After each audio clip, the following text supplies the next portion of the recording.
Well, firstly, thank you very much to Promethean and Cisco, and Education Fast Forward. This is an amazing event to be invited to. Technology really is key to humanity's survival, and here we are using phenomenal technology to interculturally cooperate, which the academics are saying is the key to humanity's survival. So, how incredible to be here, and obviously, thank you very much, for the invitation, Jim. Thank you.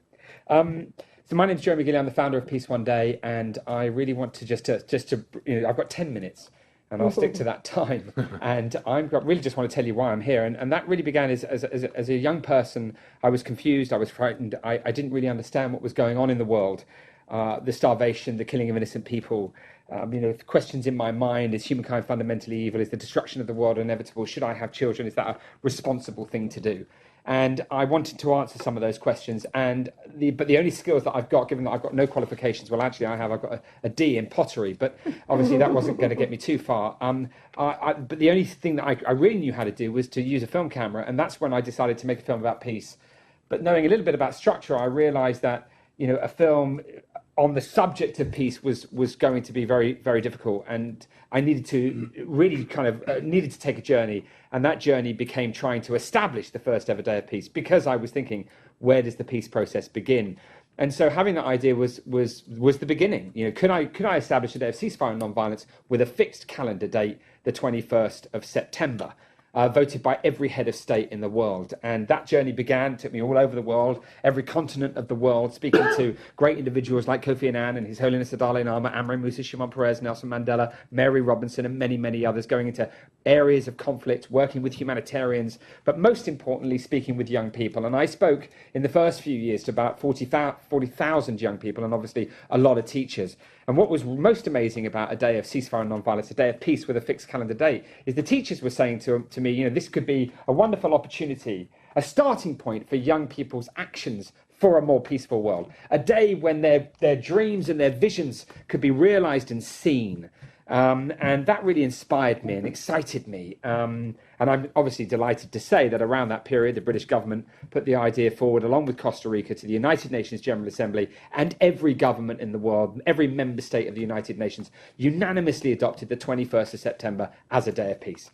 But when that film came out, telling the story of what I've just said to you, I could hear the cynics saying, yeah, but it's just a day of peace. It's symbolism. It's not going to save anybody's lives. Nobody will really stop fighting. And that really worried me, that sense that cynicism kills, in my opinion. I mean, it stops you from doing anything. It immediately stops you from trying to climb that mountain. And so the only thing to really diffuse that is to prove that it can work. And that's why we worked to find a country in the world where we could make it happen. And we chose the most difficult place, Afghanistan, because everybody said it would be impossible there. And I'm delighted that United Nations have supported, and indeed the British government, in making all of that happen. Jude Law came with me. We met absolutely everybody, governments, intergovernments, ISAF, NATO, NGOs, civil society, teachers, doctors. We went on television to say, look, could we make this day work? Would everybody stop fighting, in Afghanistan? And I'm pleased that we received a letter from WHO,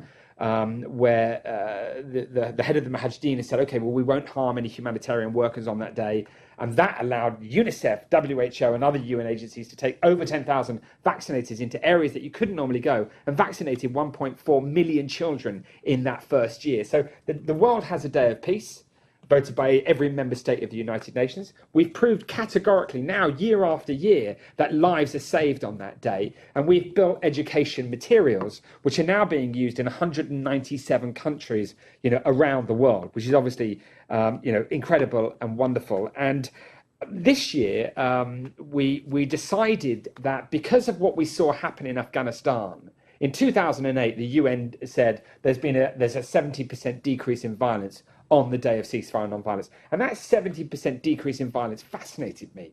And it made me think, well, if you can decrease violence by 70% in the most complex place of the world, then surely we can do that globally. I mean, why not? And that's what this year is all about. The 21st of September, 2012, Peace Day, we want to see the largest reduction of violence ever recorded. We also want to see the largest gathering of individuals in the name of peace, particularly led by young people and students.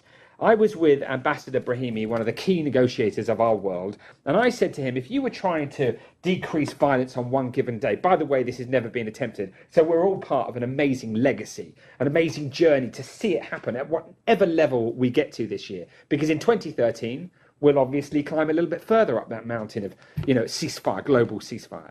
And I said to Ambassador Brahimi, what would you do if you're in my position? He said, well, I wouldn't go and talk to government to try and make the ceasefire happen. I would talk to the people. I would talk to young people. I would try to mobilize the youth of this world. Because if we stand together as one in the name of peace and sustainability, then peace will come. Peace is not in the hands of government. For me, fact. For Brahimi, the truth.